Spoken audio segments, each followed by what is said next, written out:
बहुत बहुत धन्यवाद माननीय सभापति महोदय। मैं आपके माध्यम से सरकार का ध्यान अत्यंत महत्वपूर्ण सामाजिक न्याय के विषय की ओर आकर्षित कराना चाहता हूं, जो देश भर में निवास कर रहे कुम्हार, शिल्पकार, प्रजापति समाज से जुड़ा हुआ है। महोदय, कुम्हार समाज प्राचीन काल से ही भारत की सभ्यता का अंग रहा है। ये समाज हजारों वर्षों से मिट्टी के बर्तन, पारंपरिक शिल्प और ग्रामीण अर्थव्यवस्था की रीढ़ की हड्डी के रूप में कार्य करता आया है। लेकिन आज विडंबना ये है कि यही समाज आर्थिक, शैक्षणिक और सामाजिक स्तर से अत्यंत पिछड़ा हुआ है। महोदय, मेरी लोकसभा जौनपुर है।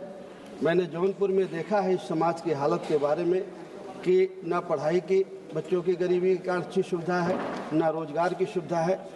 माननीय महोदय, उत्तर प्रदेश के शासन आदेश संख्या 87/26/3/2014 को माननीय उच्च न्यायालय ने भी आदेश दिया है और माननीय सभापति महोदय, वर्ष 2005 में तत्कालीन मुख्यमंत्री माननीय मुलायम सिंह यादव जी ने भी प्रजापति समाज को अनुसूचित जाति में रखने के लिए भेजा था और किया था।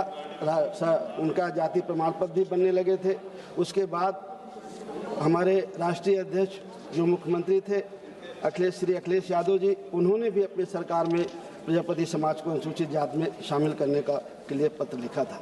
महोदय, वर्तमान में उत्तर प्रदेश में अनुसूचित जाति को 21% का रिजर्वेशन प्राप्त है।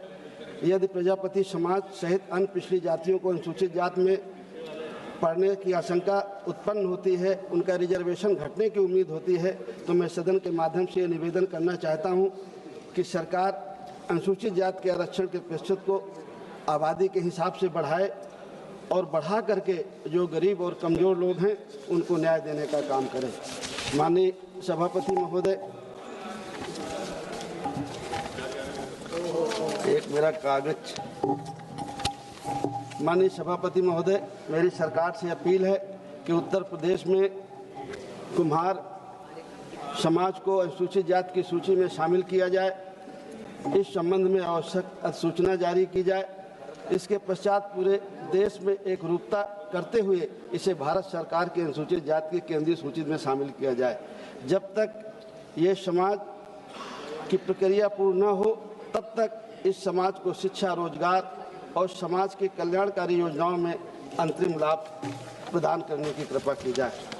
अतः मैं सरकार से निवेदन करता हूं कि इस समाज की दयनीय हालत को देख करके इन्हें अविलंब अनुसूचित जाति की सूची में डाला जाए। बहुत बहुत धन्यवाद।